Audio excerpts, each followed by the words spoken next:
Pada kesempatan kali ini kami akan membahas mengenai sejarah Marco Polo.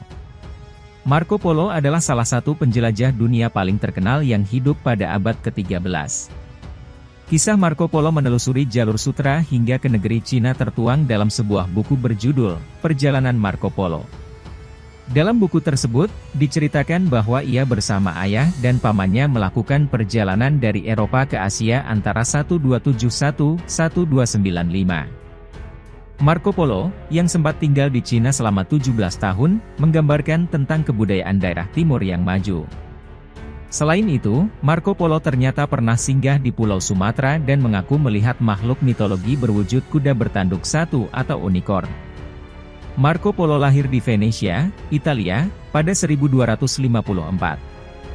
Ia adalah putra dari pedagang yang kaya. Kendati demikian, ia baru memiliki kesempatan untuk bertemu dengan sang ayah, Niccolò, ketika berusia 15 tahun.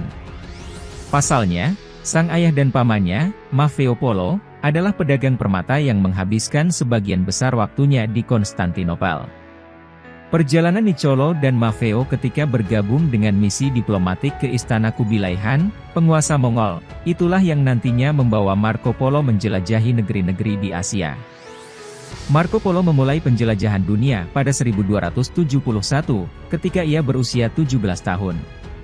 Pada 1271, Niccolò dan Maffeo berangkat ke Cina melalui Timur Tengah, khususnya Turki dan Iran. Mereka kemudian membelok ke selatan menuju Teluk Persia untuk melanjutkan perjalanan melalui laut. Akan tetapi, rencana tersebut urung dilakukan setelah melihat kapal-kapal yang ada tidak layak pakai. Marco Polo bersama ayah dan pamannya memutuskan untuk kembali melanjutkan perjalanan darat dengan berjalan melewati pegunungan, daratan tinggi, dan padang-padang di Afghanistan. Dari situ, mereka akhirnya sampai di Kashgar, yang sekarang masuk di Xinjiang Uighur di Cina.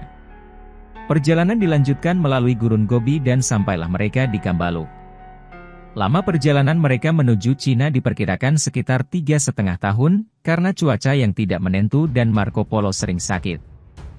Hubungan keluarga Polo dengan Kubilai Han sangatlah baik. Bahkan seperti yang diceritakan dalam buku Marco Polo, keluarganya diberi jabatan penting di istana. Saat tiba di Sanadu, Istana Kubilai Han, Marco Polo begitu terpesona dengan arsitektur marmernya yang megah. Marco Polo juga menjelaskan bahwa di kerajaan Han terdapat banyak kota metropolitan yang tidak ternilai harganya. Ia bahkan mengatakan bahwa Timur ternyata lebih maju daripada Barat. Tulisan Marco Polo juga menjadi satu-satunya tulisan Eropa yang menjelaskan tentang negeri Jepang pada waktu itu. Meskipun ceritanya sangat singkat, ia menyebut pada masa itu Jepang sangat kaya hingga membuat Kubilai Han ingin menyerbunya. Selama tinggal di Cina, Marco Polo banyak mempelajari budaya setempat dan akhirnya menguasai 4 bahasa. Dalam perjalanannya, Kubilai Han mengutus Marco Polo ke daerah-daerah yang belum pernah dijelajahi oleh orang Eropa, seperti Myanmar, India, dan Tibet. Marco Polo kemudian diangkat menjadi gubernur, dan akhirnya sebagai duta besar. Setelah menghabiskan 17 tahun di Cina, Marco Polo memutuskan untuk kembali ke Venesia. Hal ini sebenarnya tidak disetujui oleh Kubilai Han, yang terlanjur banyak bergantung padanya. Oleh karena itu, Kubilai Han menyetujui permintaannya dengan satu syarat, yaitu ia harus mengawal seorang putri Mongol ke Persia. Marco Polo dan keluarganya meninggalkan Cina pada 1292 bersama ratusan penumpang dan pelaut. Mereka berangkat dari Guangzhou, kemudian singgah di Vietnam. Dari situ, rombongan Marco Polo menyusuri semenanjung Malaka, Pulau Sumatera, dan Sri Lanka. Mereka kemudian melanjutkan petualangan menuju pesisir India dan tiba di Persia. Sepanjang perjalanan, mereka melewati banyak rintangan yang menewaskan ratusan penumpang, utamanya karena badai dan penyakit. Pada saat rombongan Marco Polo tiba di Persia, penumpang yang tersisa tinggal 18 orang. Selain itu, keluarga Marco Polo kehilangan 3/4 kekayaannya pada pejabat Genoa. Setelah 21 bulan perjalanan, mereka akhirnya sampai di Venesia. Beberapa tahun setelah kembali dari Cina, Marco Polo memimpin serangan melawan Genoa.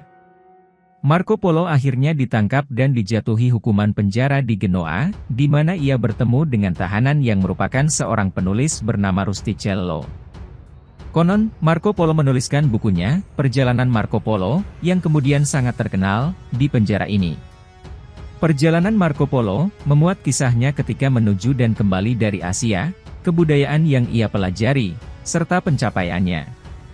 Pada masanya, buku yang dicetak dalam bahasa Prancis, Italia dan Latin, tersebut menjadi bacaan paling populer di Eropa.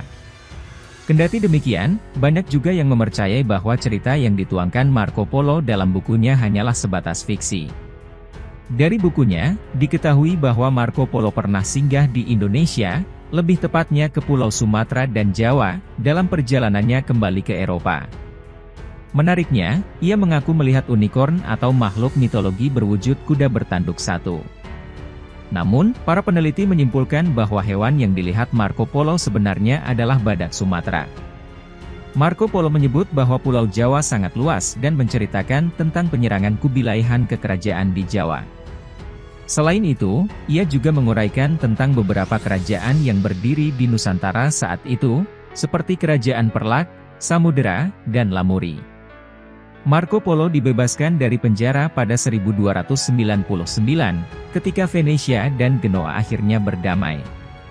Sekembalinya ke Venesia, ia menikah dan memiliki 3 anak perempuan. Marco Polo meninggal di rumahnya di Venesia pada 8 Januari 1324. Semenjak berkeluarga hingga sebelum meninggal, Marco Polo menghabiskan hidupnya dengan menjalankan bisnis keluarganya. Terima kasih sudah mengikuti video-video kami, jangan lupa share, like dan subscribe agar bisa selalu mengikuti update video dari kami.